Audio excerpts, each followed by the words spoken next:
വഖഫിന്റെ പേരിൽ നടന്നത് ഭൂമി കൊള്ളയെന്ന് പ്രധാനമന്ത്രി. വോട്ട് ബാങ്കിനായി കോൺഗ്രസ് വഖഫ് നിയമം ഭേദഗതി ചെയ്തെന്ന് വിമർശനം. വഖഫ് ഭൂമി കൊണ്ട് മുസ്ലിം വിഭാഗത്തിലെ പാവപ്പെട്ടവർക്ക് എന്ത് പ്രയോജനമുണ്ടായെന്നും ചോദ്യം. മോദിയുടെ വിമർശനത്തിനെതിരെ കോൺഗ്രസ് രംഗത്ത്.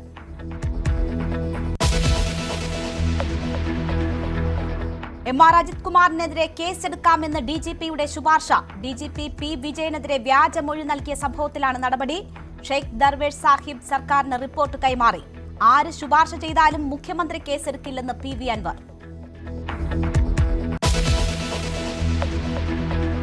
മുംബൈ ഭീകരാക്രമണത്തിൽ നിർണായക കണ്ടെത്തൽ. തഹാവൂർ റാണയ്ക്കും ഹെഡ്ലിക്കും കേരളത്തിൽ നിന്ന് സഹായം ലഭിച്ചു.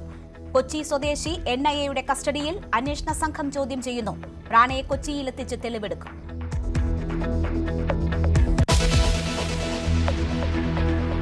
തിരുവല്ലയിൽ യുവാവ് കുത്തേറ്റ് മരിച്ചു. മലപ്പുറം പെരിന്തൽമണ്ണയിൽ യുവാവിനെ കുത്തിക്കൊന്നു. വയനാട്ടിൽ യുവാവ് ഭാര്യയെ ശ്വാസം മുട്ടിച്ചു കൊന്നു. അതിരപ്പള്ളിയിൽ കാട്ടാന ആദിവാസി യുവാവിനെ ചവിട്ടിക്കൊന്നു.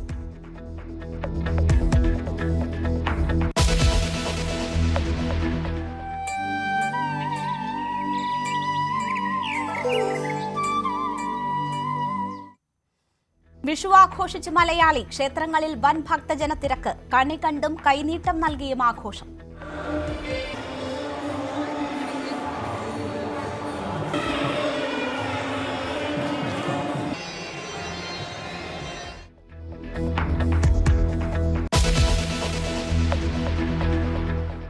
IPL-ൽ ഇന്ന് ലക്നൌ ചെന്നൈ പോരാട്ടം. മത്സരം 7:30 മുതൽ UP-യിൽ. തുടർച്ചയായ 6ാം തോൽവി ഒഴിവാക്കാൻ ധോണിയും സംഘവും. പോയിന്റ് പട്ടികയിൽ 1ാം സ്ഥാനം ലക്ഷ്യമിട്ട് ലക്നൌ.